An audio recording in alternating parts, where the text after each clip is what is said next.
3,000 मुसलमान बमुकाबला 2 लाख रूमी फौज। ये जंग कैसी थी? मुअज़्ज़िज़ इस्लामिक ड्रीम स्टोरीज के नाज़रीन, अस्सलाम वालेकुम। क्या आप जानते हैं कि किस तरह मुसलमानों ने अपनी सबसे बड़ी जंग जीत कर तारीख बदल दी? सुलह हुदैबिया का एक अहम नुक्ता यह था कि 10 साल तक मुसलमानों और काफरों के दरमियान कोई लड़ाई नहीं होगी। इसे मुसलमानों को थोड़ा वक्त मिला और उन्होंने सुकून से इस्लाम की दावत देना शुरू कर दी। जब लोगों ने इस्लाम कबूल किया तो इस दावत ने उनकी जिंदगी बदल कर रख दी। वो जो पहले खौफज़दा थे अब जंग में बेखौफ और पुरअज़म बन चुके थे। उसे एक नया बाब शुरू हुआ और यही तब्दीली उनकी जंगों और कामयाबियों में नजर आने लगी, जिसे अरब के लोग और जोक दर जोक इस्लाम कबूल करने लगे। उनमें मक्का की 2 अहम शख्सियत खालिद बिन वलीद और उमर बिन आस भी शामिल थे। खालिद बिन वलीद के लिए इस्लाम कबूल करना काफी मुश्किल था, क्योंकि कुरान में वलीद बिन मुगीरा यानी खालिद के वालिद के बारे में सख्त अल्फाज कहे गए थे। उस जमाने में खानदानी गैरत और इज्जत सबसे अहम होती थी, लेकिन फिर भी खालिद बिन वलीद ने अपने वालिद और खानदान के खिलाफ जाकर इस्लाम कबूल किया। इस्लाम फैलता गया और रसूल करीम सल्लल्लाहु अलैहि वसल्लम ने एक सफ़ीर रोमी सल्तनत की तरफ भेजा, जिसे बसरा के गवर्नर, जो रूमी सल्तनत की एक बाजिगज़ार रियासत थी, ने बेदर्दी से कत्ल कर दिया। सफ़ीर को मारना गोया जंग का ऐलान था और आज भी सफ़ीर का कत्ल एक संगीन जुर्म समझा जाता है।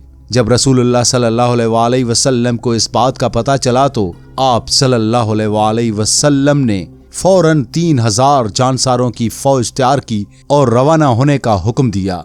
ये मुसलमानों की अब तक की सबसे बड़ी फौज थी। रूमी सल्तनत, जो पहले ही ईरानियों से लड़कर फतह पा चुकी थी, अब मुसलमानों के साथ तारीख की अहम तरीन जंग लड़ने को तैयार थी। रूमी और फारसी सल्तनतें उस दौर की 2 बड़ी सुपर पावर्स थीं, जैसे आज अमेरिका और चीन हैं। इस जंग में कौन जीतेगा ये कुरान ने जंग खत्म होने से पहले ही बता दिया था। रूमियों के लिए सिर्फ 3,000 मुसलमानों का हमला करना मजाक के मुतरादिफ था। उन्हें लगा कि एक भी मुसलमान जिंदा वापस नहीं जा सकेगा। हुजूर सल्लल्लाहु अलैहि वसल्लम ने लश्कर रवाना करते हुए इरशाद फरमाया कि तुम्हारे पहले अमीर ज़ैद बिन हारिस होंगे। अगर वो शहीद हो जाएं तो जाफर बिन अबी तालिब हजरत अली करमल्लाहु वजह के भाई, और अगर वो भी शहीद हो जाएं तो अब्दुल्ला बिन रवाह क़यादत संभालेंगे। आप सल्लल्लाहु अलैहि वसल्लम ने ये भी हिदायत फरमाई कि किसी बच्चे, बूढ़े, औरत को नुकसान नहीं पहुंचाना और दरख्तों को भी नहीं काटना। जब मुसलमानों को मालूम हुआ कि सामने रूमियों की 2 लाख फौज है तो उनके हौसले मजीद बढ़ गए। वो 2 लाख बमुकाबला 3,000। आप तसव्वुर कर सकते हैं कि ये कितना बड़ा चैलेंज था। बाज़ मगरबी मौरखीन कहते हैं कि तादाद 2 लाख से कम थी, लेकिन सब इस बात पर मुत्तफिक हैं कि रूमी मुसलमानों से कई गुना ज्यादा थे। मुसलमानों ने एक जबरदस्त मंसूबा बनाया और 2 पहाड़ों के दरमियान पोजीशंस ले लीं। उसका फायदा यह था कि रूमी उन्हें चारों तरफ से घेर नहीं सकते थे और रूमियों की बड़ी तादाद का फायदा कम हो गया। जंग शुरू हुई। ज़ैद बिन हारिस ने परचम थामा और बहादुरी से लड़ते हुए शहीद हो गए। फिर जाफर बिन अबी तालिब ने परचम उठाया। दौरान जंग उनके दोनों हाथ काट दिए गए, लेकिन उन्होंने परचम गिरने न दिया और बिल आखिर शहीद हो गए। उनके जिस्म पर जख्मों के 50 निशानात थे और तमाम के तमाम सामने की तरफ थे। फिर अब्दुल्ला बिन रवाह ने क़यादत संभाली और वो भी शहीद हो गए। इस नाजुक मोड़ पर मुसलमानों ने बाहमी मशवरे से खालिद बिन वलीद को अपना सिपा सालार चुना। खालिद बिन वलीद ने एक हैरत अंगेज हिकमत अमली अपनाई। उन्होंने रातों रात अपनी फौज की तरतीब बदल दी। दाएं वालों को बाएं और पीछे वालों को आगे कर दिया। अगले दिन जब जंग शुरू हुई और पहाड़ों से गर्द उठी तो रूमियों को लगा कि मक्का या मदीना से मुसलमानों की नई कुमक पहुंच चुकी है। खालिद बिन वलीद ने अपनी फौज को आहिस्ता आहिस्ता और मुनज़्ज़म तरीके से पीछे हटाना शुरू किया।